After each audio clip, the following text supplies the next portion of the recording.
రాసినటువంటి పత్రిక ఏంటి? తిమోతి గారికి రాసినటువంటి మొదటి పత్రిక, తిమోతి గారికి రాసినటువంటి మొదటి పత్రిక మొదటి అధ్యాయము 2వ వచనాన్ని ఒకసారి చదువుదాం.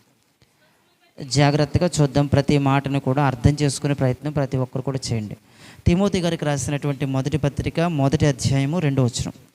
విశ్వాసమును బట్టి నా నిజమైన కుమారుడగు చాలండి. పౌలు గారు మాట్లాడుతున్నటువంటి మాట చాలా జాగ్రత్తగా ఆలోచించుకుంటే, నా నిజమైనటువంటి కుమారుడు అంట తిమోతి.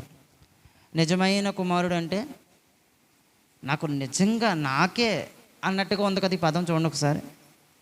అంటే తిమోతి గారి గురించి ఎందుకు పౌలు గారు అంతలా మాట్లాడుతున్నాడో, తిమోతి గారిలో ఉన్నటువంటి గొప్పతనం ఏంటి, తిమోతి గారి సంఘములో ఆయన యొక్క పాత్ర ఏంటి అనేది ఈరోజు జాగ్రత్తగా చదువుకుందాం.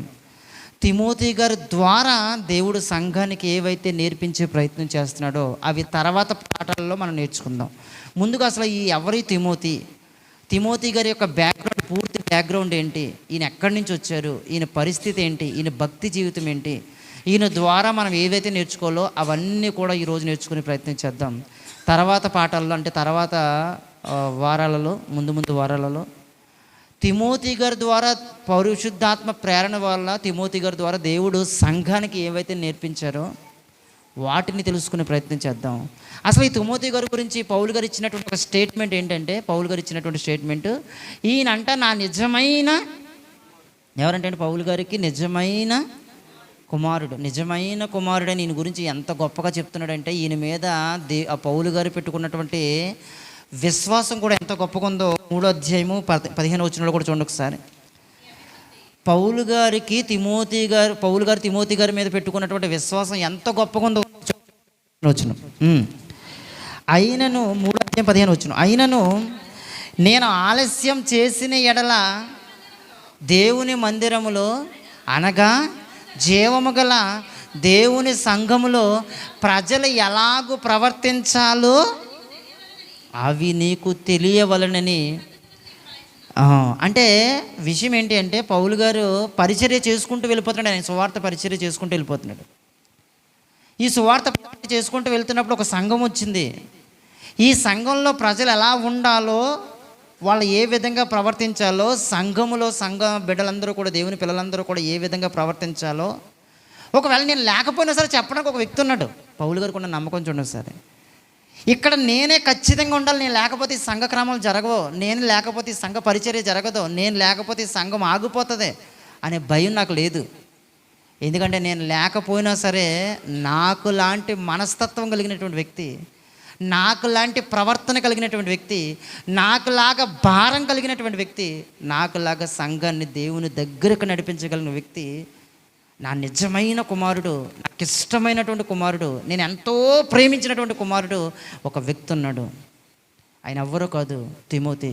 నువ్వు ఉన్నావంటే నాకు ధైర్యం అయ్యా. పౌలు గారు మాటలు చూడండి ఎంత గొప్పగా ఉన్నాయో. తిమోతి నేను ఎక్కడికి వెళ్ళిపోయినా సరే నాకు ధైర్యమే, ఎందుకంటే నువ్వు ఉన్నావంటే చాలు. అంటే ఒక తిమోతి గారి గురించి మాట్లాడుతున్నాం కాబట్టి ఆయన ప్రస్తావన తీసుకొస్తున్నాం. మిగతా వాళ్ళు ఉన్నారు, చాలామంది ఉన్నారండి పౌలు గారి పరిచర్యలో.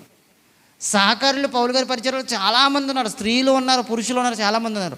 కానీ మనం ఈరోజు చెప్పుకుంటుంది ఒక్క తిమోతి గారి గురించి కాబట్టి ఆయన గురించి మాత్రమే నొక్కి చెప్తున్నాం. ఇంకా చాలామంది ఉన్నారు. కానీ ఇప్పుడు తిమోతి నేను వెళ్ళిపోయినా సరే నువ్వు ఉన్నావయ్యా నాకు ధైర్యం ఉంది అంటున్నాడు. అసలు ఈ తిమోతి గారు ఎవరు, ఈయన బ్యాక్గ్రౌండ్ ఏంటి, ఈయన పరిస్థితి ఏంటి అనేది ఒకసారి మనం కొంచెం లోతుల్లోకి వెళ్ళి ఆలోచించే ప్రయత్నం చేయగలిగితే, ఈ తిమోతి గారి గురించి పౌలు గారు మాట్లాడుతున్నటువంటి 2వ పత్రిక, మైక్ ఆగిపోతుందమ్మా, మైకులు కానీ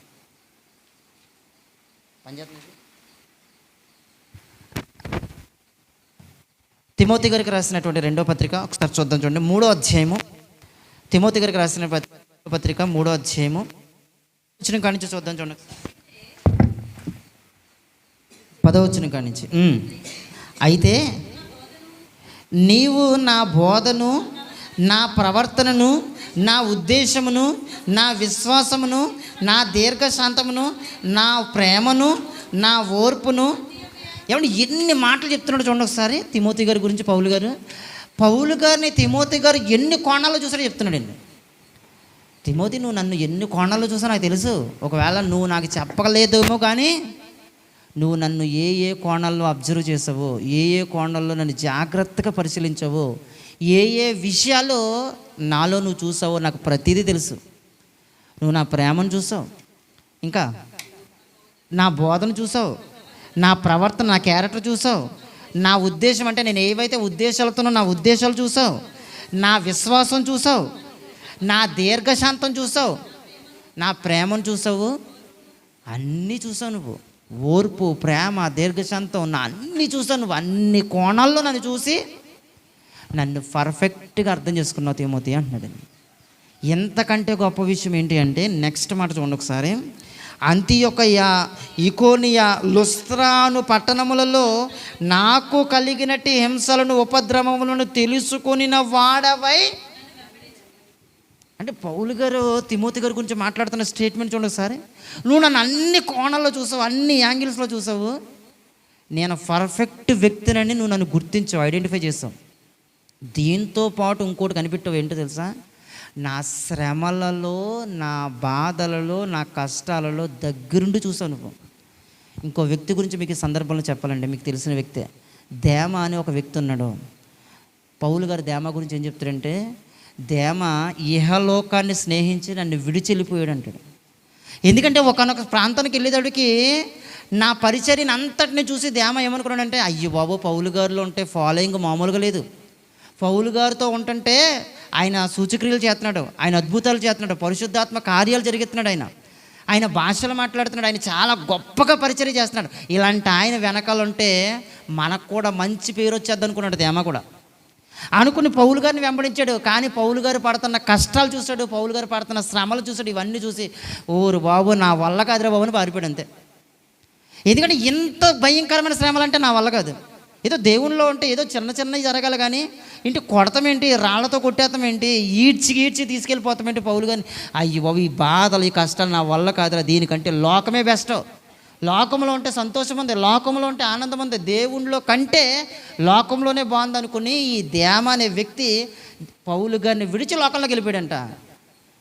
విషయం ఏంటంటే శ్రమలను చూసిన వ్యక్తి ఏమో పౌలు గారిని చూసి ఇంకా బలపడ్డాడంట.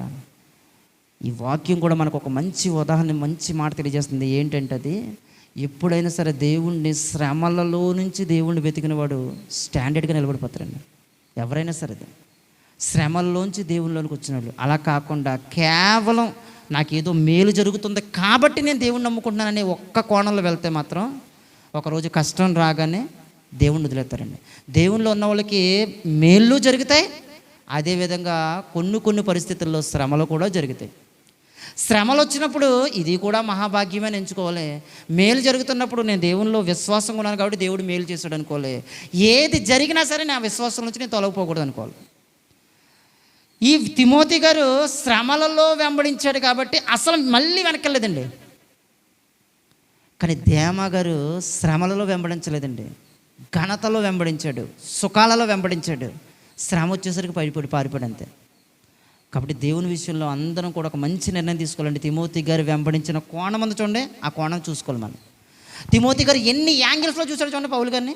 ఈయన క్యారెక్టర్ బాగుందా, చెప్పే వ్యక్తి క్యారెక్టర్ బాగుందా, క్యారెక్టర్ బాగుంది. చెప్పే వ్యక్తి బోధ విధానం ఎలా ఉంది, బోధ విధానం బాగుంది. చెప్పే వ్యక్తికి ఓర్పు ఉందా, ఓర్పు ఉంది. చెప్పే వ్యక్తికి అన్ని కోణాల్లో కూడా దీర్ఘశాంతం ఉందా, అన్ని కోణాల్లో కూడా బాగున్నాడా, అన్నీ చూశాడు. ఆ తర్వాత అతను అనుభవించిన శ్రమలు కూడా చూశాడు. ఇంకా బలపడిపోడంట. మనం కూడా దేవుని విషయంలో వెంబడించాల్సింది. శ్రమలు వచ్చినా, ఇబ్బందులు వచ్చినా, ఇదిగో తిమోతి గారు నా జీవితం ఒక పాఠంగా మీకు చెప్తున్నాను అంటున్నాడు. అసలు ఈ తిమోతి గారి బ్యాక్గ్రౌండ్ ఏంటి, ఎక్కడి నుంచి వచ్చాడు అనేది ఒకసారి మనం బాగా ఆలోచించే ప్రయత్నం చేద్దాము. అపోస్తుల కార్యంలో దీన్ని ఒకసారి అపోస్తుల కార్యంలో 16వ అధ్యాయం కాడి నుంచి జాగ్రత్తగా చూద్దాము. అపోస్తుల కార్యంలో 16వ అధ్యాయం కాడి నుంచి ఈ తిమోతి గారి యొక్క బ్యాక్గ్రౌండ్ ఏంటో జాగ్రత్తగా చూసే ప్రయత్నం చేద్దాం. చూద్దాం ఒకసారి 16వ అధ్యాయం మొదటి వచ్చిన కాడి నుంచి. పౌలు దెర్బేకును లుస్త్రాకును వచ్చింది. ఏమండి దెర్బే లుస్త్రా అనేసరికి మీకు గుర్తుండిపోవాలండి. ఈ దెర్బే, ఈ లుస్త్రా అనే ప్రాంతాల పేరు వచ్చేసరికి మీకు ఒక వ్యక్తి గుర్తొచ్చేయాలి. ఆ ప్రాంతం నుంచి పట్టబడినటువంటి వ్యక్తి ఎవరు అంటే తిమోతి గారు. ఇందాక మనం చూస్తాం కదా, లుస్త్రాలో, ఇకోనియాలో, ఆ ప్రాంతాలలో నేను అనుభవించిన శ్రమలు కళ్ళారా చూసి నువ్వు దేవునిలోనికి వచ్చావు. కళ్ళారా చూసి నువ్వు దేవునిలోనికి వచ్చావు. అవన్నీ అంటే దేవునిలోకి రావడం కాదు, పౌలు గారిని వెంబడించాడు. అది పౌలు గారిని వెంబడించాడు. ఇప్పుడు అదే లుస్త్రా, దెర్బే అనే ప్రాంతం గురించి మాట్లాడుతున్నాడో అసలు పౌలు గారికి ఎలా పరిచయం అయ్యాడో తిమోతి గారు, పౌలు గారి సేవలో ఏ విధంగా వాడబడడానికి అవకాశం కలిగింది, అసలు తిమోతి గారి యొక్క బ్యాక్గ్రౌండ్ ఏంటి ఇప్పుడు చూద్దాం. చూడండి ఒకసారి. పౌలు దెర్బేకును లుస్త్రాకును వచ్చెను. అక్కడ తిమోతి గారు అనే ఒక శిష్యుడు ఉన్నాడంటే అక్కడ పౌలు గారి పరిచర్యలో దెర్బే, లుస్త్రా అనే ప్రాంతాలకు వెళ్ళేసరికి అక్కడ తిమోతి గారు అనే ఒక శిష్యుడు కనిపించాడండి. ఆయన అప్పటికే శిష్యుడండి. పౌలు గారు ఎంటర్ అవ్వకముందే, పౌలు గారి పరిచయం అవ్వకముందే ఆయన శిష్యుడంట. ఎలా శిష్యుడు అయ్యాడు, ఆయన పరిస్థితి ఏంటి, ఆయన బ్యాక్గ్రౌండ్ ఏంటి అంటే, అతడు విశ్వసించిన ఒక యూదురాలి కుమారుడు అంటండి. అంటే తిమోతి గారి యొక్క తల్లి గారు ఎవరు అంటే దేవునిలో విశ్వాసం కలిగినటువంటి వ్యక్తి. ఈమె గురించే కాదు, ఈమె అవ్వ గురించి, అంటే అమ్మమ్మ గారి గురించి కూడా చెప్పారు బైబిల్లో మాట కదా. మొదట ఎవరిలో ఇటు విశ్వాసం స్టార్ట్ అయిందంటే మొదట ఎవరిలో, నీ అవ్వ అయిన యునేకేలోను లోయలోను నీ తల్లి అయిన యునేకేలో కూడా వసించింది. ఆ తర్వాత నీలో కూడా వచ్చేసింది. మొట్టమొదట మీ అమ్మగారు ఉన్నారు కదా, మీ అమ్మమ్మ గారు, ఆ ఊళ్ళో ఉండేది విశ్వాసం. ఆ ఊళ్ళో నుంచి మీ అమ్మగారిలోకి వచ్చింది, మీ అమ్మగారిలోంచి నీలో కూడా వచ్చింది. అంటే ఈయన బ్యాక్గ్రౌండ్ అంటే ఎప్పటి నుంచి భక్తి జీవితం ఉందో చూడండి ఒకసారి. ఇంతేకాదు, ఈయన గురించి ఇంకొక మాట ఉందండి. నెక్స్ట్ మాట చూడండి ఒకసారి. అతని తండ్రి ఇక్కడ ఆలోచించాలండి మనం. గ్రీసు దేశస్థుడంట. గ్రీసు అంటే అర్థం ఏంటి? గ్రీసు అంటే గ్రీకు అని అర్థం, గుర్తుపెట్టుకోండి, ఓకేనా. ఈ గ్రీకు అనే ప్రాంతం ఉంది కదా, మనకు తెలుసు కదా, ప్రపంచాన్ని పరిపాలించినటువంటి 4 సామ్రాజ్యాలు ఉన్నాయి. ఏమేమినాయి? బబులోను, మాదియ పారసిక, గ్రీకు సామ్రాజ్యం, రోమా సామ్రాజ్యం. ఇప్పుడు ఈ పౌలు గారు పరిచర్య లేదంటే క్రీస్తు వారి ప్రారంభం కానించి కూడా రోమా సామ్రాజ్యం అధికారంలో ఉంది. అయితే రోమా సామ్రాజ్యం కంటే ముందు ఉన్నటువంటి సామ్రాజ్యం ఏంటి తెలుసా? ప్రపంచాన్ని పరిపాలించిన రాజ్యం రోమా సామ్రాజ్యం కంటే ముందు గ్రీకు సామ్రాజ్యం. ఆ గ్రీకు సామ్రాజ్యానికి లేదా ఆ గ్రీకు ప్రాంతానికి చెందినటువంటి వ్యక్తి. మనకు అర్థమయ్యే భాషలో చెప్తున్నాను. ఒక అమెరికా యొక్క సిటిజన్ లేదా అమెరికాలో ఉన్నటువంటి వ్యక్తి భారతదేశంలో ఉన్నటువంటి మనల్ని పెళ్లి చేసుకుంటే మనం ఎలా ఫీల్ అవుతామో, ఏమండి అమెరికాలో ఉన్నటువంటి వ్యక్తిని పెళ్లి చేసుకున్నారంటే మామూలు విషయం అండి, అమెరికా నుంచి వచ్చి పెళ్లి సంబంధం వచ్చిందంటే మామూలు విషయం అండి అని ఎలా మాట్లాడతారో, అదేవిధంగా గ్రీసు ప్రాంతానికి చెందినటువంటి ఒక వ్యక్తి యూదురాలిని పెళ్లి చేసుకున్నాడు అంటే నిజంగా ఆ కాలంలో అది సామాన్య విషయం కాదండి. అది అసలు సామాన్యమైన విషయం కాదు. అసలు గ్రీసుకు చెందినటువంటి వ్యక్తి యూదురాలిని చేసుకుంటాం ఏంటి అసలు? ఇది చాలా ఆశ్చర్యం కలిగించే విషయం. అలా ఇంకో విషయం ఏంటంటే, గ్రీసుకు సంబంధించిన వాళ్ళు ఆల్మోస్ట్ ఎలాంటి వాళ్ళు అంటే విగ్రహారాధనకు సంబంధించిన వాళ్ళు. అంటే తన తండ్రి విగ్రహారాధనకు సంబంధించినటువంటి ప్రాంతం నుంచి, ప్రపంచాన్ని పరిపాలించినటువంటి ప్రాంతాలలో ముఖ్యమైన ప్రాంతం నుంచి తేబడినటువంటి వ్యక్తిని యూదులలో ఒక దేవునిలో బలంగా ఉన్నటువంటి స్త్రీ వివాహం చేసుకున్నారంట. వీళ్ళిద్దరి గర్భం నుంచి పుట్టినటువంటి వ్యక్తే తిమోతి గారికి భక్తి జీవితం ఎప్పటి నుంచి స్టార్ట్ అయిందంటే, ఇక్కడ చేయబెట్టిన మళ్ళీ ఇక్కడికి వచ్చేద్దాం. తిమోతి గారికి రాసిన 2వ పత్రిక చూడండి ఒకసారి. తిమోతి గారికి రాసినటువంటి 2వ పత్రిక మళ్ళీ ఇక్కడికి వచ్చేద్దాం, ఒకసారి చూద్దాం. తిమోతి గారికి రాసినటువంటి 2వ పత్రిక 3వ అధ్యాయము 15వ వచనం చూడండి ఒకసారి. తిమోతి గారికి రాసినటువంటి 2వ పత్రిక 3వ అధ్యాయం 15వ వచనం. క్రీస్తు యేసునందు ఉంచవలసిన విశ్వాసం ద్వారా రక్షణార్థమైనటువంటి జ్ఞానము నీకు కలిగించుటకు శక్తి కలిగిన పరిశుద్ధ లేఖనాలను తిమోతి నీకు ఎప్పటి నుంచి తెలుసా? బాల్యం నుంచి నేర్పించారండి వాళ్ళ తల్లి. వండర్ఫుల్ కదండి నిజంగా. బాల్యం నుంచి పిల్లలకు మనం ఏం నేర్పిస్తున్నామో కూడా చాలా జాగ్రత్తగా తీసుకోవాలండి. కేరింగ్ మనం చాలా జాగ్రత్తగా తీసుకోవాలి. బాల్యం నుంచి నేర్పించుకుంటూ వచ్చారంట పరిశుద్ధమైన జ్ఞానం కలిగినటువంటి దేవుని మాటలు. జ్ఞానం కలిగిన దేవుని మాటలు వాళ్ళ అమ్మగారు వాళ్ళ అమ్మమ్మ గారు జ్ఞానం కలిగిన దేవుని మాటలు బాల్యం నుంచి నేర్పించుకుంటూ వస్తే ఆయన ఎలా ఉన్నాడంటే, ఒక సువార్త సేవలో ప్రారంభంలోనే పౌలు గారు పరిచయం అవ్వకముందే ఆయన దేవుళ్ళు ఒక బలమైనటువంటి వ్యక్తిగా ఉన్నాడు. కానీ పౌలు గారి దగ్గరికి ఎలా రాబడ్డాడు, ఎలా జరిగింది అంటే చూద్దాం. ఇప్పుడు ఇక్కడికి వచ్చేది, ఇప్పుడు అపోస్తుల కార్యంలోకి వచ్చేద్దాం. ఇప్పుడు అపోస్తుల కార్యంలో 16వ అధ్యాయము చదవమ్మా. అపోస్తుల కార్యంలో 16వ అధ్యాయము 2వ వచనం కానించి, అతడు లుస్త్రాలోను ఈకోనియాలోను ఉన్న సహోదరుల వలన మంచి పేరుందండి దీనికి. ఏమండి, ఆ తిమోతి గారు ఉన్నారు చూడండి, తిమోతి గారు ఆ లుస్త్రాలోని ఆ దెర్బేల ప్రాంతంలో తిమోతి గారు ఉన్నారు చూడండి. సరే, మనోడు నిజంగా నెంబర్ 1 విశ్వాసం అండి. బాల్యం నుంచి ఏ పాపం చేయలేదండి మనోడు. మాకు తెలుసు ఆయన చిన్నప్పటి నుంచి ఒక్క తప్పు కూడా చేయకుండా బ్రతికాడండి. నిజంగా అంటే బ్రతుకుతామంటే అలా బ్రతకాలండి. చిన్నప్పటి నుంచి వాళ్ళ అమ్మగారిని చూడండి ఒకసారి, ఎంత భక్తిలో ఉన్నారో. వాళ్ళ అమ్మమ్మగారిని చూడండి, ఇంకెంత భక్తిలో ఉన్నారో. బాల్యం నుంచి చిన్న వయసు నుంచి కూడా అంటే నిజంగా తిమోతి గారిలో ఒక వాక్యం పర్ఫెక్ట్గా నెరవేరిందా అనిపిస్తుందండి. ఏంటి వాక్యం అంటే, బాలుడు నడవలసిన త్రోవను అప్పటి నుంచి నేర్పించాల్సిన మాట పర్ఫెక్ట్గా నేర్పించిందంటే బహుశా వాళ్ళ అమ్మగారు వాళ్ళ అమ్మగారు కలిసి పర్ఫెక్ట్గా నేర్పించారు. కాబట్టి బాల్య దశ నుంచి కూడా ఎలా ఉన్నారంటే చాలా పర్ఫెక్ట్గా ఎదిగాడండి. పర్ఫెక్ట్గా ఏ లోపం లేకుండా, ఏ పాపం లేకుండా యథార్థంగా బ్రతుకుతున్నాడు. ఇలాంటి పరిస్థితుల్లో ఇప్పుడు కనిపించాడండి పౌలు గారికి తిమోతి గారు కనిపించినాడు. తిమోతి గారి గురించి మాట్లాడుతున్న మాట చూడండి ఒకసారి. అతడు తనతో కూడా బయలుదేరి రావాలనని ఎవరు కోరుకున్నారంట? ఫస్ట్ పౌలు గారే అడిగారు తిమోతి గారి దగ్గరికి వెళ్ళి, తిమోతి నీ గురించి నేను చాలా విషయాలు ఉన్నాను అయ్యా, నీ గురించి చాలా విస్తరాలు ఉన్నాను. ఈ లుస్త్రా ప్రాంతము, ఈ దెర్బే ప్రాంతంలోనికి వచ్చి అడిగితే ఎవరు అడిగినా నీ పేరే చెప్తున్నారు. అండ్ ఈ ఊరిలో మంచి క్యారెక్టర్ కలిగిన వ్యక్తి ఎవరైనా ఉన్నారంటే టక్కమని అందరి వీళ్ళు అటువైపే కనపడుతున్నాయి. ఎవర వీళ్ళు కనపడుతున్నాయి అంటే అదిగో తిమోతి అనే వ్యక్తి ఉంటాడండి. పలానా లోయి అనే ఆవిడకి పలానా యూనికే అనే వాళ్ళకి సంబంధించినటువంటి కుమారుడు ఒక బిడ్డ ఉన్నాడండి. ఆయన పేరు ఏంటంటే తిమోతి గారండి. ఆయనండి ఎంత నెంబర్ 1 వ్యక్తి తెలుసండి. ఏ లోపం ఉండదండి ఆయన దగ్గర, ఏ కల్మషం ఉండదండి ఆయన దగ్గర. యథార్థమైనటువంటి వ్యక్తి, పలానా వ్యక్తి అందరి వేళ్ళు అటువైపు చూస్తున్నాయి. ఇంతమంది ఈయన గురించి గొప్పగా చెప్తుంటే ఈ సహోదరులందరి దగ్గర నుంచి, ప్రతి ఒక్కళ్ళ దగ్గర నుంచి మంచి సాక్ష్యం పొందేసుకున్నాడు. పౌలు గారికి ఏమనిపించిందంటే మనసంతా కూడా ఆయన మీదకి వెళ్ళిపోయిందండి. ఇప్పుడు ఆయన మీదకి వెళ్ళిపోయి నాకు ఒక వ్యక్తి సహకారిగా ఉండాలి, నాకు ఒక వ్యక్తి నెంబర్ 1గా నాకు పరిచర్యలో ముందుగా ఉండాలని అనుకుంటున్నాను. ఈ పరిచర్య భారాన్ని అప్పగించాలనుకుంటున్నాను. ఈ పరిచర్యని అంతటిని తీసుకొచ్చి భుజాల మీద పెడదాం అనుకుంటున్నాను. ఎవరు కనపడతారా అంటే ఎంతమంది దగ్గర నుంచి మంచి పేరు పొందుకున్నటువంటి వ్యక్తి ఇంకెవరో తిమోతి గారు.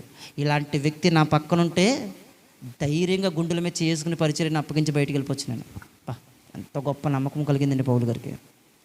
ఇలాంటి వ్యక్తి నా పక్కనుంటే నేనేం చేస్తానో తెలుసా, సంఘాల బాధ్యతలన్నీ ఆయన చేతుల్లో పెట్టేసి నేను వెళ్ళిపోతాను పరిచర్యకి, వేరే చోటుకి.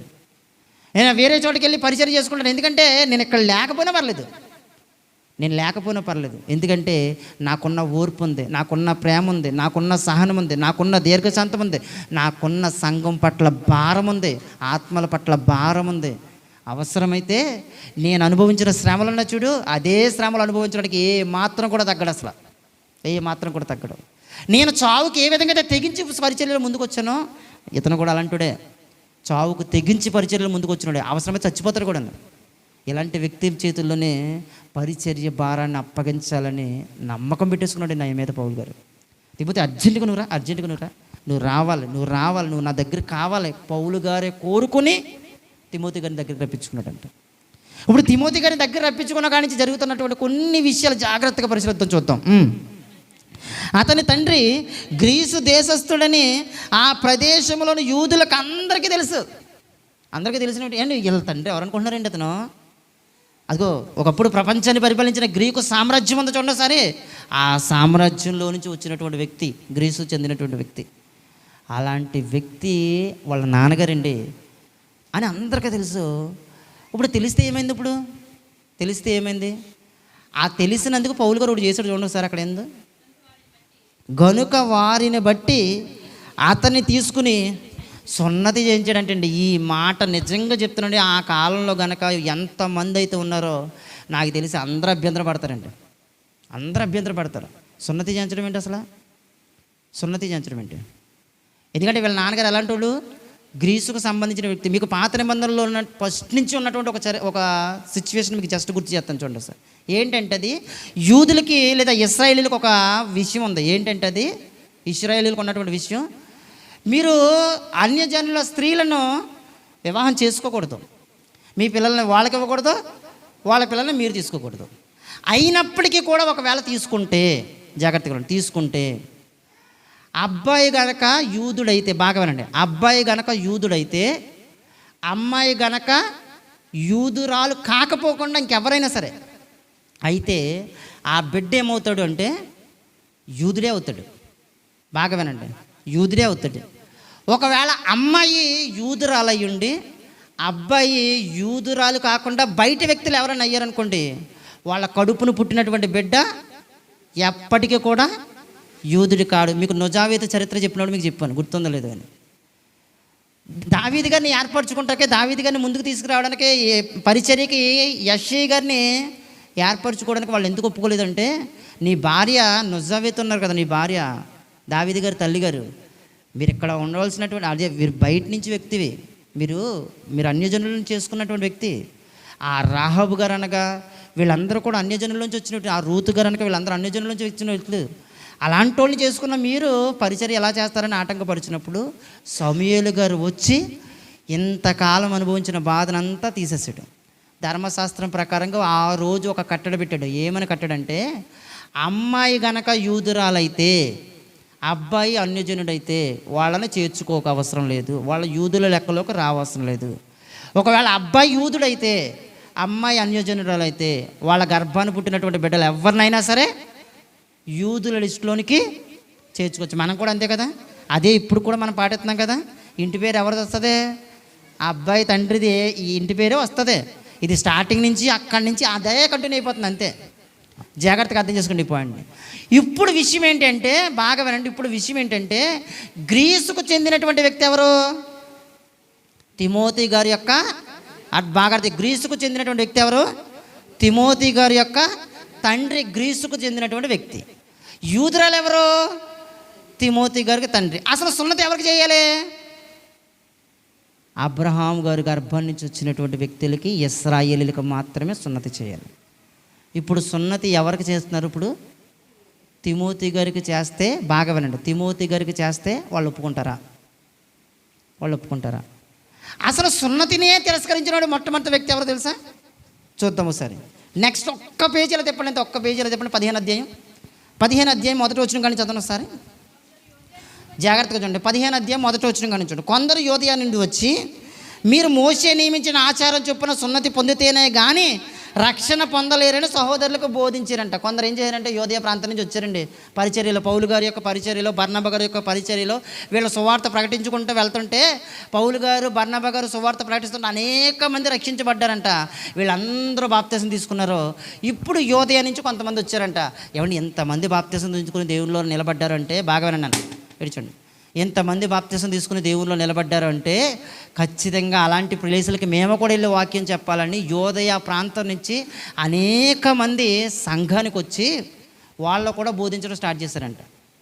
వాళ్ళు కూడా బోధించడం స్టార్ట్ చేసి పౌలు గారు బర్నబా గారు చాలామంది విశ్వాసుల్ని, సంఘాన్ని ఏర్పాటు చేసుకున్న తర్వాత ఇప్పుడు కొత్తగా వాళ్ళు వచ్చి, కొత్తగా కాదులండి, ఆల్రెడీ వాళ్ళు ఇప్పటి నుంచో దేవుళ్ళు ఉన్నవాళ్ళే, వాళ్ళు వచ్చి ఏమన్నారంటే, మీరు అందరూ బాప్తిసం తీసుకున్నారా? తీసుకున్నామండి. మీరు అందరూ రక్షణలోకి వచ్చారా? వచ్చామండి. కానీ రక్షణ అంటే మీకు తెలియదు. ఇంకా రక్షణ అంటే ఏంటో తెలుసా? మీరు సున్నతి పొందితేనే రక్షించబడినట్టు, లేకపోతే మీకు ఎవరికి రక్షణ లేదు అని చెప్తున్నారంట వాళ్ళు. ఈ విషయంలో పౌలు గారికి చాలా కోపం వచ్చేసిందండి.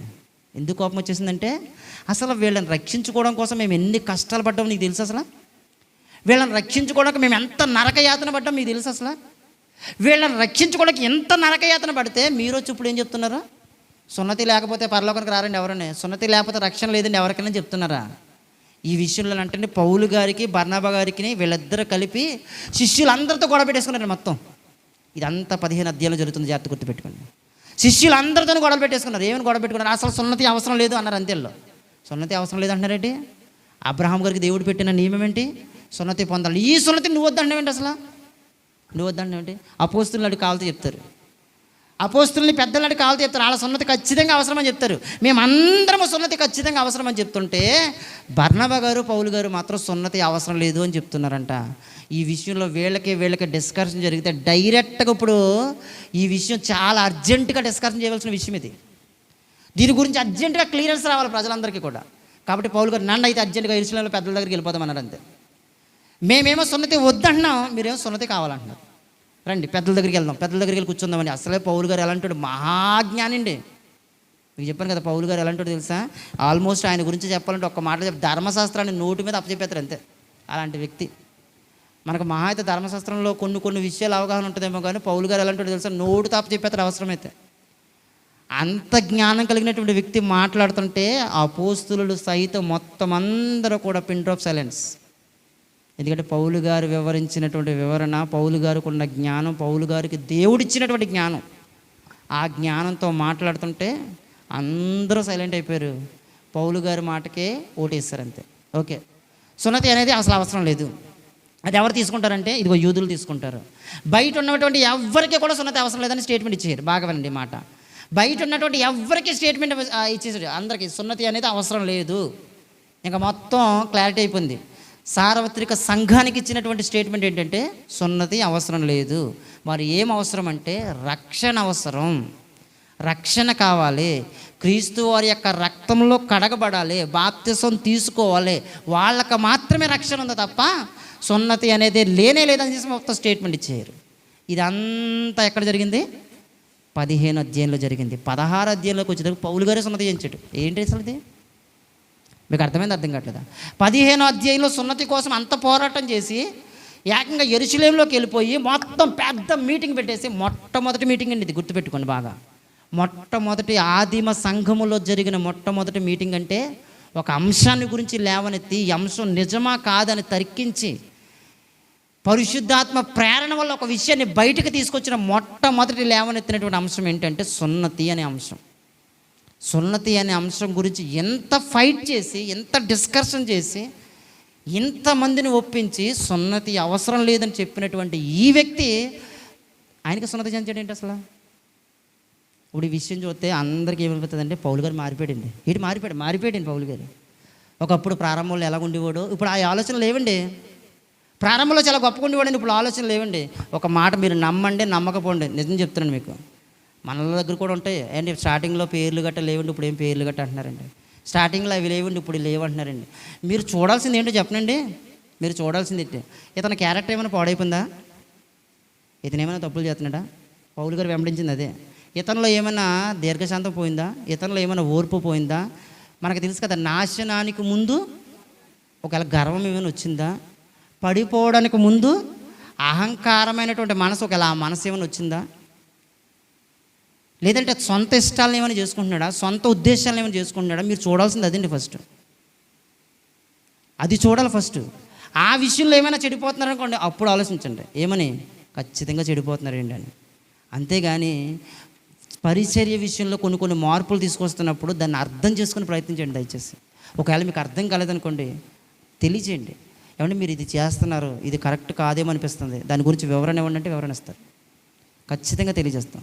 అంతేగాని సొంత ఆలోచనలకు వెళ్ళిపోయి ఏంటండి చెడిపోయారండి, పడిపోయారండి నిర్ణయాలకు వచ్చేస్తే కనుక ఇక ఎవరేం చేయలేరండి. అంతే. దయచేసి కొన్ని విషయాలు చెప్తున్నప్పుడు అర్థం చేసుకుని ప్రయత్నించండి. ఆ రోజు పౌలు గారి విషయాలు అందరూ ఎలాగే అనుకుంటారు. సున్నతి కోసం ఎంత ఫైట్ చేసి ప్రారంభంలో దేవుని కోసం ఎంత నమ్మకంగా బ్రతికిన వ్యక్తి మళ్ళీ ఈయనకి సున్నతి ఎందుకు చేయించాడు? ఈయనకి సున్నతి చేయించాల్సిన అవసరం ఏంటి? ఆ రోజు కూడా క్రీస్తు వారి పరిచర్యలో కూడా అదే జరిగింది. ఆ రోజు జక్కయ్య ఇంటికి యేసుక్రీస్తు ప్రభువు వారు వెళ్తుంటే ఎవరికి నచ్చలేదండి, అసలు ఎవరికి నచ్చలేదు. ఈయన ఏంటండి ఇలాంటి వాళ్ళు ఇంటికి వెళ్తున్నాడు, ఎవరికి నచ్చలేదు. ఎవరికి నచ్చకపోయినా పర్లేదు, క్రీస్తు వారిలో ఉన్నటువంటి గొప్పతనం ఏంటి తెలుసు? ఆ ఒక్కడిని రక్షించుకోవడానికి అవసరమైతే వీళ్ళందరినీ వదిలేతాడు ఆయన. ఆయనకున్న క్యారెక్టర్ తెలుసు కదా, 99 నీతిమంతులను వదిలేసైనా ఆ ఒక్క పాపి కోసం వెళ్ళే క్యారెక్టర్. ఆ రోజు అలాగే సీమోన్ ఇంటికాడ పాపాత్మురాలైన ఒక స్త్రీ ఆయన కాళ్ళు పట్టుకుంటుంటే అందరూ అసహ్యం చేసుకున్నారంట. ఇంటికి పిలిచిన సీమోన్ గారు కూడా అసహ్యం చేసుకున్నాడు. ఏంటంటే నేను ఎలా తయారయ్యేటండి బాబీన, ఏదో ఆ సమరయులతో భోజనం చేస్తున్నాడు, అదిగో ఆ సుంకరులతో స్నేహం చేస్తున్నాడు, వాళ్ళతో ఉంటున్నాడు, వీళ్ళతో తిరుగుతున్నాడు, ఏంటంటే అతను ఎలా తయారయ్యాడు అనుకుంటున్నారు అందరూ. దాన్ని అర్థం చేసుకునే మనసు కూడా కావాలండి. అర్థమవుతుందో మీకు? అర్థం కావట్లేదు. దాన్ని అర్థం చేసుకునే మనసు. ఎందుకంటే పరిచర్య ఎప్పుడు ఒకేలాగా వెళ్దాం. దాంట్లో కొన్ని అనుభవాల్లోనికి వెళ్ళిన తర్వాత కొన్ని విషయాలు దేవుడు నేర్పించే ప్రయత్నం చేస్తాడు. కొన్ని అనుభవాల్లోకి వెళ్ళిన తర్వాత కొన్ని సంగతులు నేర్పించే ప్రయత్నం చేస్తాడు. అప్పుడు ఏమవుతుందో తెలుసా? మనం ఎవరం గొప్పవాళ్ళం కదండి. పరిచర్య స్టార్ట్ చేసిన అంటే దేవుడు మొత్తం జ్ఞానం మనకి ఇచ్చాడు. నువ్వు సామర్థ్యాన్ని బట్టి ఇస్తానన్నాడు దేవుడు. ఖచ్చితంగా నీ సామర్థ్యం ఎంత ఉందో ఎంతే ఉంది. నీకు ఎంత జ్ఞానం ఇవ్వాలి? అప్పుడు నీకు సామర్థ్యం ఎంత ఉన్నప్పుడు నీకు ఎంత జ్ఞానం ఇవ్వాలా? నీ సామర్థ్యం ఎంత ఉన్నప్పుడు నీకు ఎంత జ్ఞానం ఇస్తాడు. నీ సామర్థ్యం ఎంత అయినప్పుడు నీకు అంత జ్ఞానం ఇస్తాడు. సామర్థ్యాన్ని బట్టి, పనిచేస్తున్న విధానాన్ని బట్టి, పనిచేస్తున్న తీరుని బట్టి అనుభవాలను ఇంకా జ్ఞానాన్ని దేవుడు దయచేస్తాడు. ప్రారంభంలో పౌలు గారు ఈ మాటే చెప్పాడు. ఏ మాట? సున్నతి అవసరం లేదు అని చెప్పినటువంటి పౌలు గారే తిమోతి గారిని తీసుకెళ్ళి ఏం చేశాడంట? సున్నతి చేయించాడంట. ఈ విషయంలో ఆల్మోస్ట్ ఆ రోజు అందరికీ కూడా పౌలు గారి మీద చిరాకు వచ్చేసి ఉంటుంది. ఏమంటే పౌలు గారు మారిపోయాడు, చెడిపోయాడండి. ఒకప్పుడు ఆయన మాటలు వేరు, ఇప్పుడు ఆయన మాటలు వేరు. ఒకప్పుడు ఆయన బోధ వేరు, ఇప్పుడు ఆయన బోధ వేరు. ఒకప్పుడు ఆయన విధానం వేరు, ఇప్పుడు ఆయన విధానం వేరు. ఎవరు ఎలా ఆలోచించినా సరే పౌలు గారు లెక్క చేయడండి. ఎందుకంటే క్రీస్తు వారికి ఏ మనస్తత్వం అయితే ఉందో పౌలు గారికి కూడా అదే మనస్తత్వం ఉంది. ఎందుకంటే నేను తప్పు చేస్తే భయపడాలి, పరిచర్యను ముందుకు తీసుకెళ్ళడానికి మీరు అర్థం చేసుకోకపోతే నేనేం చేయను. అర్థం చేసుకునే పరిస్థితుల్లోకి రండి, అంతే. అర్థం చేసుకునే పరిస్థితుల్లోకి రండి. ఇప్పుడు మరి తిమోతి గారికి ఎందుకు ఇచ్చాడండి సున్నతి? ఇది చాలా అవసరం. సున్నతి ఎందుకు ఇచ్చాడంటే ఒక వండర్ఫుల్ మాట అక్కడే రాయించాడు. చూడండి సార్, చూద్దాం. 16వ వచనం, 16వ అధ్యాయం చూద్దాం. 3వ వచనం కంటే మళ్ళీ చదివినానా?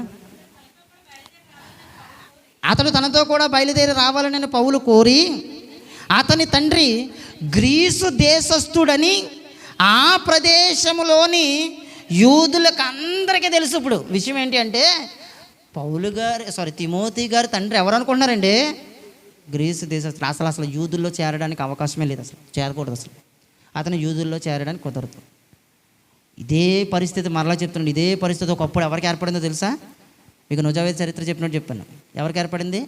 దావీదు గారికి ఏర్పడింది ఇదే పరిస్థితి. దావీదు గారికి ఇదే పరిస్థితి ఏర్పడింది. ఏర్పడి ఆయన్ని కూడా చేర్చుకోలేదు ఇశ్రాయేలు సైన్యంలోనికి, లేదా ఇశ్రాయేలు ప్రాంతంలోనికి. ఎక్కడో అడవుల పాలు చేశాడు. మళ్ళీ దాన్ని విడిపించడానికి ఎవరు వచ్చారో తెలుసా? ఆనాడు సమూయేలు గారు వెళ్ళి విడిపించి ఎక్కడో ఉన్నటువంటి దావీదు గారిని తీసుకుని గృహంలోకి చేర్చి ఆయనకి బాధ్యతలు అప్పగించే ప్రయత్నం చేశాడు. సేమ్ అదే సిచ్యువేషన్ మళ్ళీ ఇక్కడ కూడా జరుగుతుంది. ఏంటి ఆ సిచ్యువేషన్ అంటే, ఈయన ఎంత దేవునిలో ఉన్నా, ఎంత నమ్మకంగా ఉన్నా, ఎంత విశ్వాసంలో ఉన్నా, ఇతను అసలు యూదుడు కాదు, ఇతను యూదుడికి సంబంధం లేదు అనే ముద్ర ఉంది ఎవరు? తిమోతి గారి మీద. ఏమంటే తిమోతి గారు అంటే యూదుడు కాదండి అసలు. ఆయన యూదుడు ఏంటి అసలు? వాళ్ళ అమ్మగారు ఎవరు అనుకుంటున్నారు? వాళ్ళ నాన్నగారు ఎవరు అనుకుంటున్నారు? అతను యూదుడు ఏంటి? అతను మన దాంట్లో చేరడం ఏంటి అసలు? అసలు మన దాంట్లో చేరడానికి వీల్లేదు. అతను బయట వ్యక్తి. విశ్వాసంలో ఉంటే ఉండొచ్చు, భక్తిలో ఉంటే ఉండొచ్చు, నమ్మకంగా ఉంటే ఉండొచ్చు, బాల్యం నుంచి కూడా పరిశుద్ధ లేఖనాల్లో జ్ఞానంతో ఉండొచ్చు. కానీ యూదులకు మాత్రం సంబంధం లేని వ్యక్తి అతను యూదుల్లో ఉండడానికి అసలు ఒప్పుకునే పరిస్థితి లేదు. ఇప్పుడు పౌలు గారు ఏం చేశాడంటే, మీకు అందరికీ కూడా అతను యూదుడే కాదనే కదా మీ డౌట్. సరే, మీ అందరి ముందు నేను ఏం చేస్తాను తెలుసా? తిమోతి సున్నతి చేశాడు. అంతే. అందరు డౌట్లు క్లియర్ చేశాడండి. ఎందుకంటే నువ్వు పరిచర్యకి చాలా అవసరం.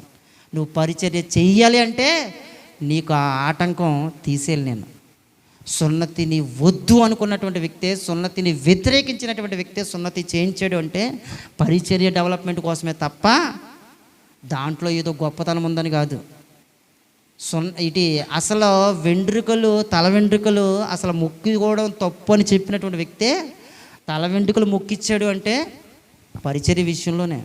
మనకు తెలుసు కదా పౌలు గారికి ఉన్నటువంటి క్యారెక్టర్ ఏంటంటే, నేను సున్నతి లేని వారిని సంపాదించుకోవడానికి సున్నతి లేనివారుగాను, సున్నతి ఉన్నవారిని సంపాదించుకోవడానికి సున్నతి ఉన్నవారుగాను, యూదులను సంపాదించుకోవడానికి యూదులుగాను, రోమీలను సంపాదించుకోవడానికి రోమీడుగాను, అందరినీ సంపాదించుకోవడానికి అన్ని విధాలుగా నేను ఏం చేస్తున్నాను తెలుసా?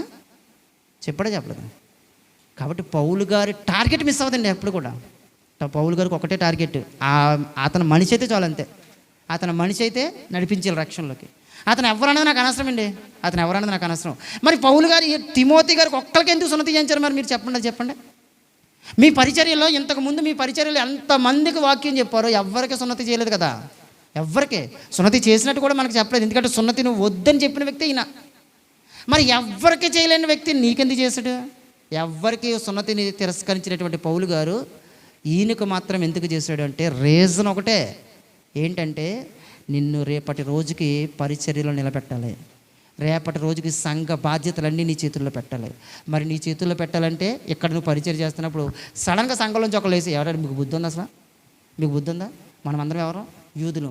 ఆ చెప్తున్న వ్యక్తి యూదుడేనా? అసలు అలాంటి వాడు మాట మీరు ఎలాగంటున్నారు అసలు? సున్నతి లేనోడు మాట్లాడుతుంటే సున్నతి కలిగిన మీరు అంటున్నారా? మీకు ఏమైనా బుద్ధి ఉందా అని అడిగితే తన మీద ఎక్కడ అది ముయ్యాల్సిన పరిస్థితి ఏర్పడుతుందేమో అని ఆ సున్నతి కూడా చేయించేసాడు అంతే. సున్నతి చేసుకో, పర్లేదు, ఏం కాదు, చేసుకో, దానివల్ల ఏమీ లేదు, నాకు తెలుసు, నీకు కూడా చెప్తున్నాను తిమోతి, దాంట్లో ఏమీ లేదు. కానీ వాళ్ళని రక్షించుకోవాలంటే నువ్వేం చేయాలి తెలుసా? ఖచ్చితంగా సున్నతి చేయించుకోవాలి.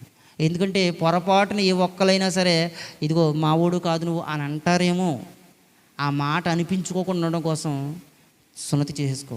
కానీ సున్నతిని మాత్రం నువ్వు ప్రోత్సహించుకో. ఎవరిని చేసుకోమని చెప్పొద్దు. నువ్వు అసలు ఎవరిని సున్నతి చేసుకోమని చెప్పొద్దు. సున్నతిని ప్రోత్సహించవచ్చు, కానీ నువ్వు సున్నతి చేసుకో. ఎలా ఉందో చూడండి ఒకసారి. పౌలు గారి జ్ఞానం చూడండి ఒకసారి. పౌలు గారి ఆలోచన విధానం చూడండి. పరిచర్యలో నేను అలా నిలబెట్టుకోవాలంటే నువ్వు అలాగే ఉండాలి. ఆ రోజు నుంచి మొదలైనటువంటి పరిచర్య తొందరగా ముగించేస్తానండి. ఒక పావుగంటలో 10 నిమిషాల్లో ముగించేస్తాను. స్పీడ్గా చూద్దాం చూడండి ఒకసారి. నెక్స్ట్ తర్వాత చదువుతాలి 6వ వచనం. 4వ వచనం చదివానా? 4వ వచనం చదివమ్మా ఒకసారి. వారు ఆయా పట్టణముల ద్వారా వెళ్ళుచు యెరూషలేములో ఉన్న అపోస్తులను పెద్దలను నిర్ణయించిన విధులను గైకొనుటకు వాటిని వారికి అప్పగించిరి. గనుక సంఘములు విశ్వాసమందు స్థిరపడి అనుదినము లెక్కకు విస్తరించిపోతున్నాయంట. ఈయన టార్గెట్ రీచ్ అయిపోయాడండి. ఈయన ఎవరి టార్గెట్? పౌలు గారికి ఒక టార్గెట్ ఉంది. ఏంటి ఆ టార్గెట్? సువార్తను విస్తరించాలి. సువార్తను విస్తరించాలంటే ఈ సమయంలో ఏం చేయాలో తెలుసా? ఈయనకు సున్నతి చేయించాలి. ఈయనకు సున్నతి చేస్తే ఈయన పరిచర్య భాగ్యాన్ని తనకు అప్పగిస్తే పరిచర్య ముందుకు కొనసాగుతుంది. విశ్వాసులు లెక్కకు, సంఘం లెక్కకు విస్తరింతుంది.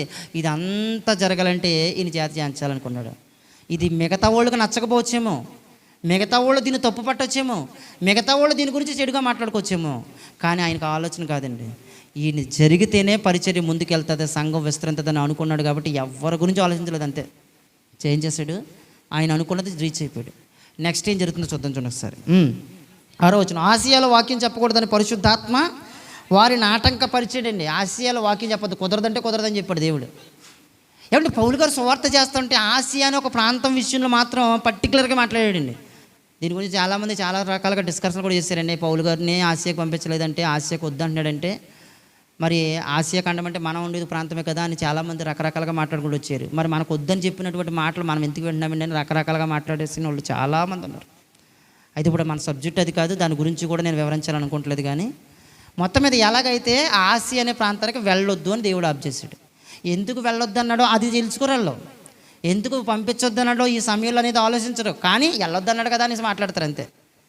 కానీ ఇక్కడ వెళ్ళొద్దని చెప్పాడు డైరెక్ట్గా. ఇదిగో పౌలు గారు మీరు ఏం చేస్తారు తెలుసా?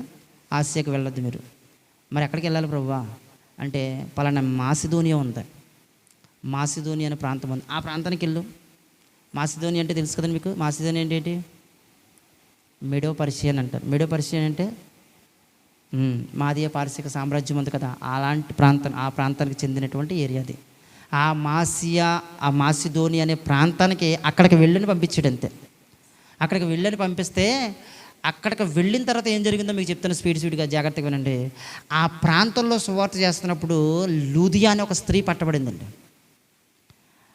పరిశుద్ధాత్ముడు ఏం చేయడంటే, నువ్వు ఆసియాకు వెళ్ళొద్దు, వేరే ప్రాంతానికి వెళ్ళు అని చెప్తే సరే కదని వేరే ప్రాంతానికి వెళ్ళాడు. వేరే ప్రాంతం ఏంటంటే మాసిదోనియా ప్రాంతం.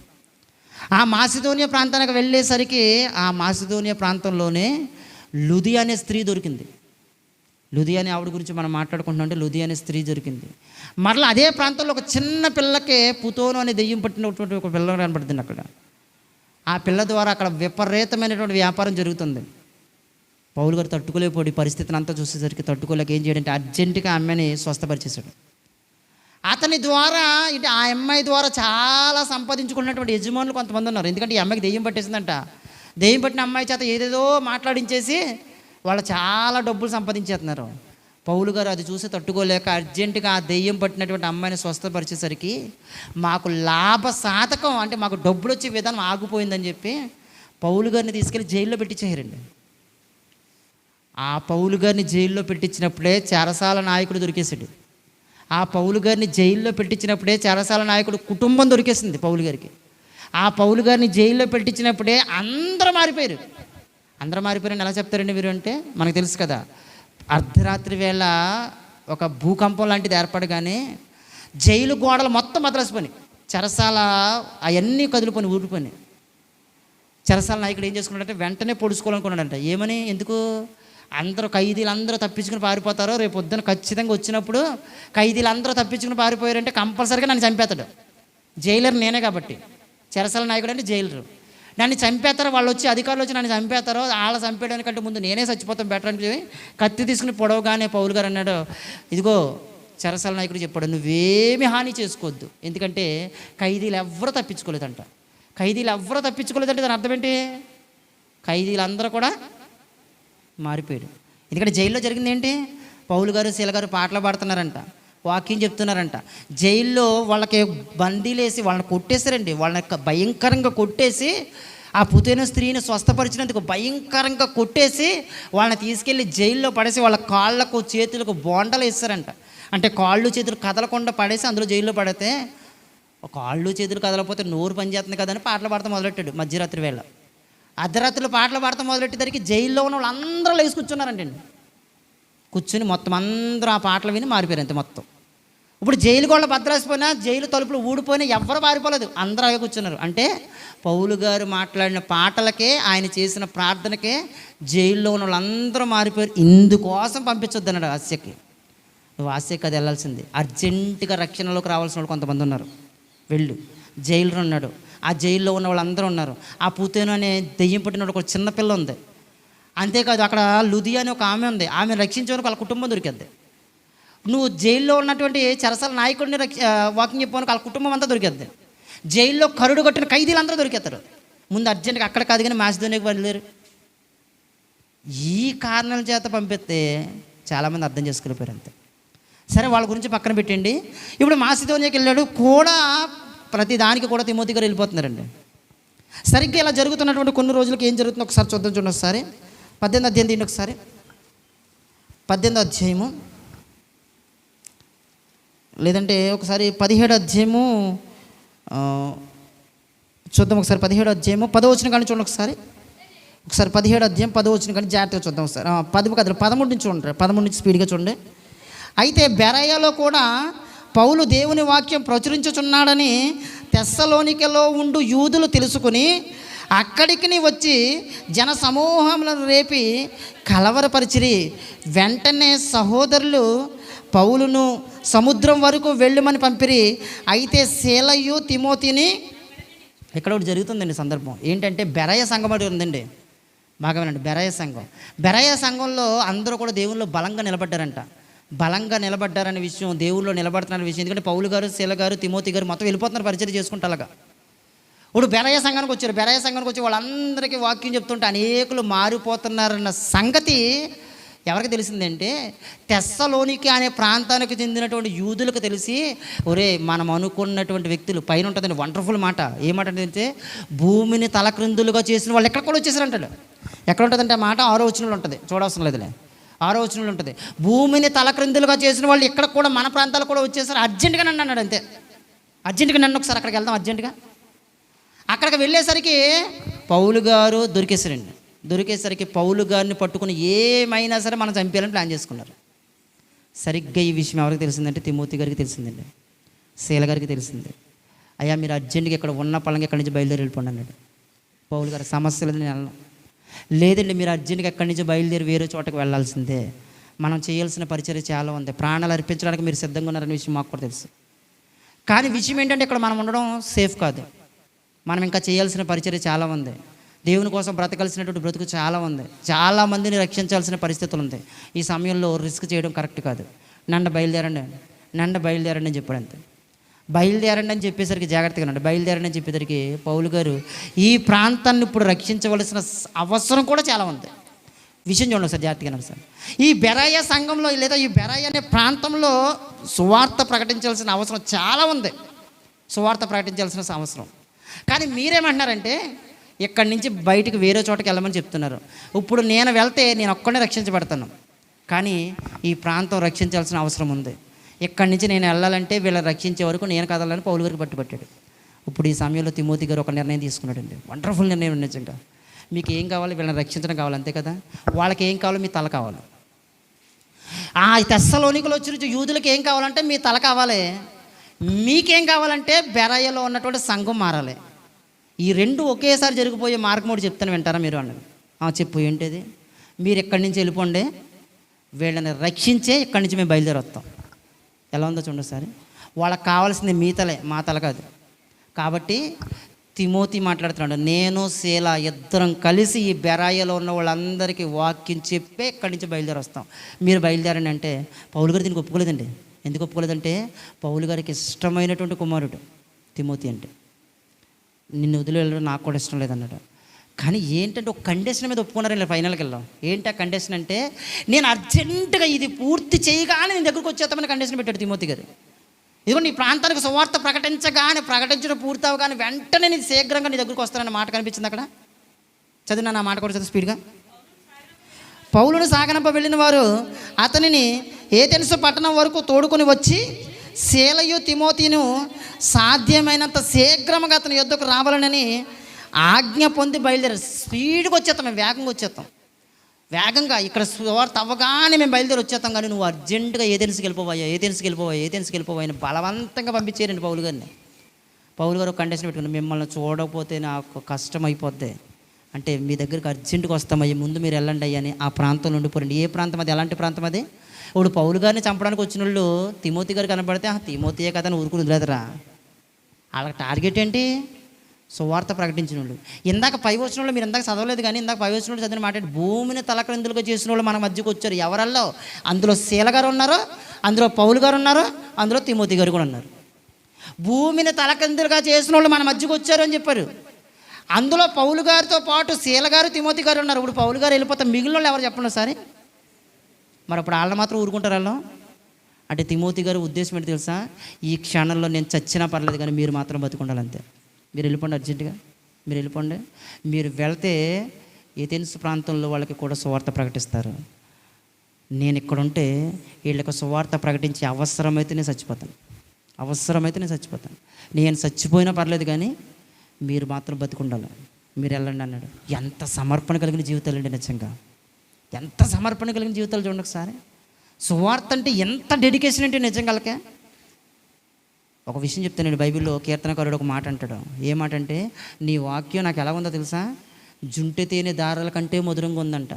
నిజంగా చూసినోడికి ఎవరైనా ఒకసారి చదువుతుండే ఒకసారి బైబిల్ చదివితే జుంటె తేనె దారాల కంటే మధురంగా ఉందా?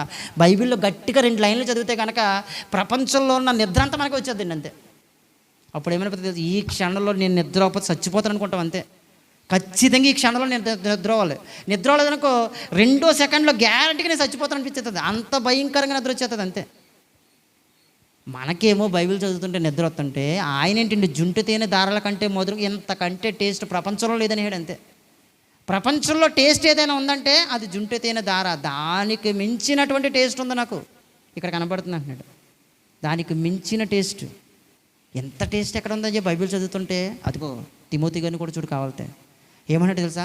అయ్యా మీరు వెళ్ళిపోండి, అవసరమైతే నేను ఇక్కడ చచ్చిపోతాను, నేను ఇక్కడ చచ్చిపోవడానికైనా సిద్ధంగా ఉన్నాను, కానీ మీరు మాత్రం అర్జెంటుగా బయలుదేరి వెళ్ళిపోండి. పంపించేశాడండి పౌలు గారిని. పంపించేస్తే పౌలు గారు ఏం చేయడు? ఏథెన్స్ ప్రాంతంలోకి వచ్చినప్పుడు ఆయన ఆత్మ పరితాపం పట్టలేకపోయిందంటే. ఎందుకంటే ఏథెన్స్ ప్రాంతంలో పెద్ద పెద్ద విగ్రహాలు ఉంటాయండి మొత్తం. ఏథెన్స్ ప్రాంతం అంటే చాలా డెవలప్మెంట్ కంట్రీ అది. ఏథెన్స్ ప్రాంతం ఇప్పుడు కదండి, పురాతన కాలం నుంచి కూడా చాలా డెవలప్మెంట్ అయిన కంట్రీ అది. వ్యాపారం, భయంకరమైనటువంటి వ్యాపారం జరుగుతూ ఉంటుంది అక్కడ. సిటీ, పెద్ద సిటీ అది ఏథెన్స్ ప్రాంతం అంటే. ప్రజలందరూ కూడా ఆ సిటీలోకి వెళ్ళిపోయి ఉండాలనుకుంటారు. అలాంటి ప్రాంతానికి వెళ్ళినప్పుడు పెద్ద పెద్ద విగ్రహాలు కనిపించినాయంట.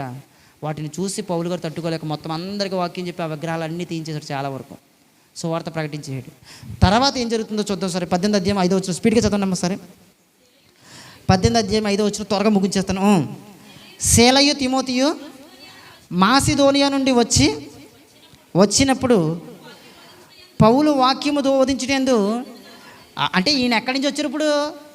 ఎందుకే వీళ్ళు ఉండిపోయింది అక్కడ బెరాయలో ఉండిపోయారు. అర్థం కావట్లేదా? బెరాయలో ఉండిపోయిన వాళ్ళు బెరాయ నుంచి ఎక్కడికి వచ్చారు ఇప్పుడు? మాసిదోనియా నుంచి వచ్చారంటే వీళ్ళు వచ్చింది. అంటే విషయం ఏంటి అంటే మీకు మరలా చెప్తున్నానండి. పౌలు గారు 3వ ప్రయాణం, రోమ ప్రయాణం మ్యాప్లో ఉంటాయి లాస్ట్ చూడండి ఒకసారి కావాలి. ఇప్పుడు వద్దులే. పౌలు గారు 3వ ప్రయాణమునే, సువార్త 3వ ప్రయాణమునే, రోమా ప్రయాణం అనే ఒక మ్యాప్ ఉంటుంది. ఆ మ్యాప్లో చూడండి మాసిదోనియా అనేది పైన ఉంటుంది, బెరాయ అనేది కింద ఉంటుంది. అంటే వీళ్ళు ఇక్కడి నుంచి మాసిదోనియాకు సువార్త ప్రకటించుకుంటూ మొత్తం బెరాయ, మాసిదోనియా 2 ప్రకటించుకుంటూ వచ్చారు వీళ్ళు. పౌలు గారు వీళ్ళని వదిలింది ఎక్కడ? బెరాయలో. వీళ్ళు ఏమనుకున్నారంటే బెరాయి అంత సువార్త ప్రకటించి ఎల్లిదారులోనే కదా మాసిదోని అనే ప్రాంతం ఉంది, ఈ ప్రాంతం కూడా సువార్త ప్రకటించుకుందామని చెప్పి ఆ సువార్త ప్రకటించుకుంటూ అక్కడే ఉండిపోయారండి. అంతకే విషయం ఏంటంటే మళ్ళీ అక్కడికి ఎవరు వెళ్ళారో కొన్నారు? పౌలు గారు వెళ్ళారు మాసిదోనియాకి. పౌలు గారు ఏథెన్సులో సువార్త చేసి మళ్ళీ అక్కడ గొడవలు వచ్చేసినాయి. మళ్ళీ వాళ్ళు చంపాలనుకుంటే మళ్ళీ అక్కడి నుంచి వేరే చోటుకి వెళ్ళి తిరిగి మళ్ళీ మాసిదోనియాకి వచ్చాడు పౌలు గారు తిరిగి వచ్చే వరకు కూడా వీళ్ళు ఏం చేస్తారు తెలుసా? బెరాయలో సువార్త చేసి తర్వాత ఏం చేస్తున్నారు? మాసిదోనియాలో సువార్త చేస్తున్నారు. కానీ వీళ్ళు పెట్టుకున్న కండిషన్ ఏంటి?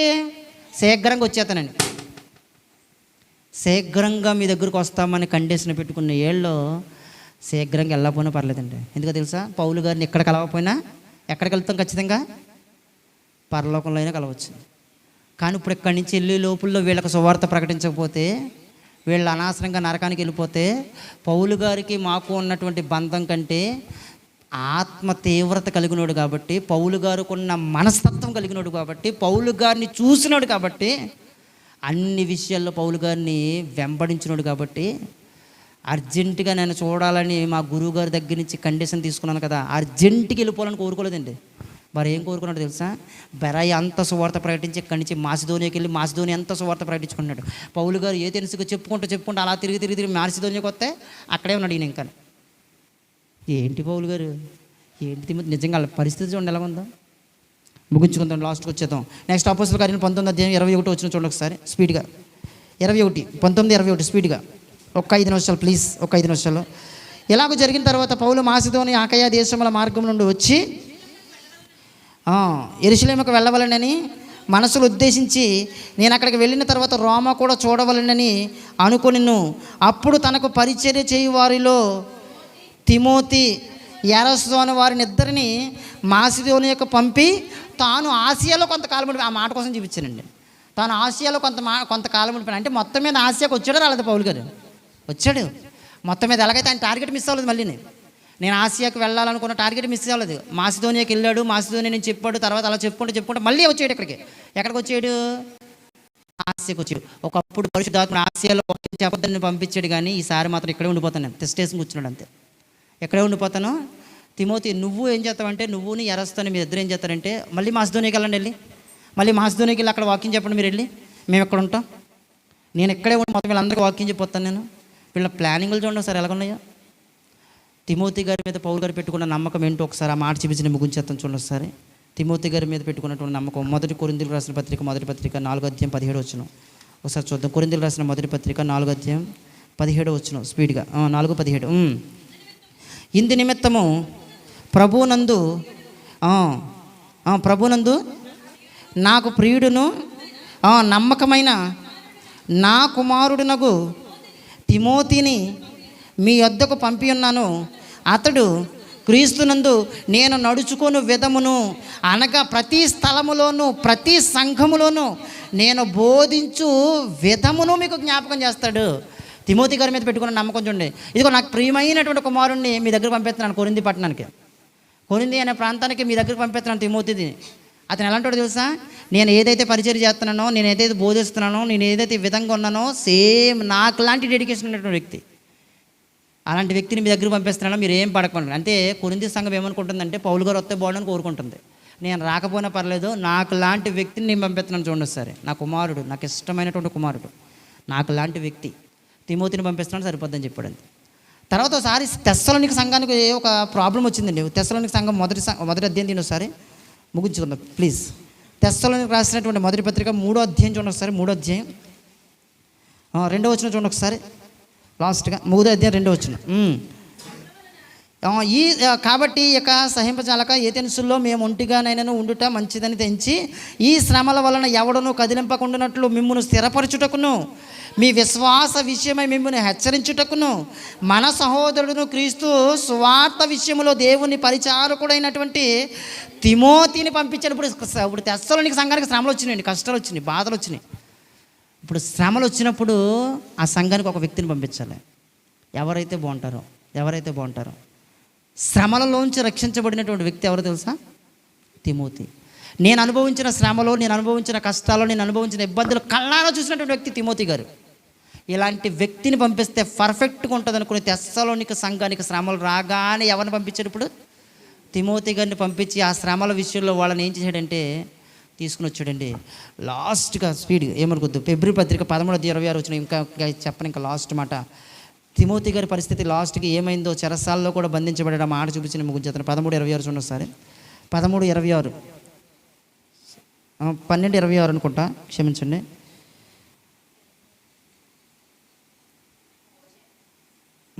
అంటే ఓకే సరే, అక్కడ ఏమని ఉంటుందంటే తిమోతి గారిని విడుదల చేసినట్టుగా ఉంటుందంట. సరే వద్దులేండి, ఇంకా చాలా సమయం అయిపోయింది. తిమోతి గారిని అంటే తిమోతి గారు కూడా విడుదల పొందారని చెప్పి నేను చాలా సంతోషపడ్డానని చెప్తాడు అంతే.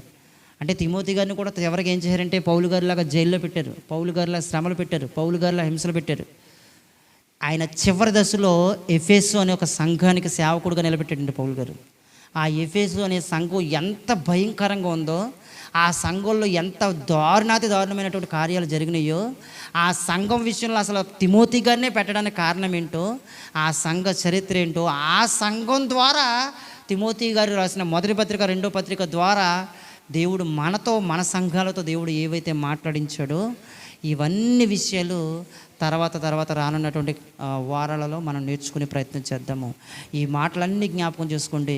ఒక పరిచర్యలో ఎంత నమ్మకంగా ఉండాలో ఒక తిమోతి గారిని చూడొచ్చండి. అలా నమ్మకంగా విశ్వాసంగా మనం ఉన్నప్పుడు దేవుడు మనల్ని చూసి చాలా సంతోషపడతాడండి. ఏదో బ్రతుకుతున్నాము అంటే కాదు, కానీ ఒక నమ్మకత్వాన్ని సంపాదించుకోవడం చాలా గొప్ప విషయం అండి. అది దేవుని దగ్గరైనా, సేవకుల దగ్గరైనా, ఎవరి దగ్గరైనా సరే ఒక నమ్మకత్వాన్ని సంపాదించుకోవడం చాలా చాలా గొప్ప విషయం. అది ఆ నమ్మకాన్ని పోగొట్టుకునే విధంగా దయచేసి ఎవరు ప్రవర్తించకూడదు, నేను కూడా ప్రవర్తించకూడదు.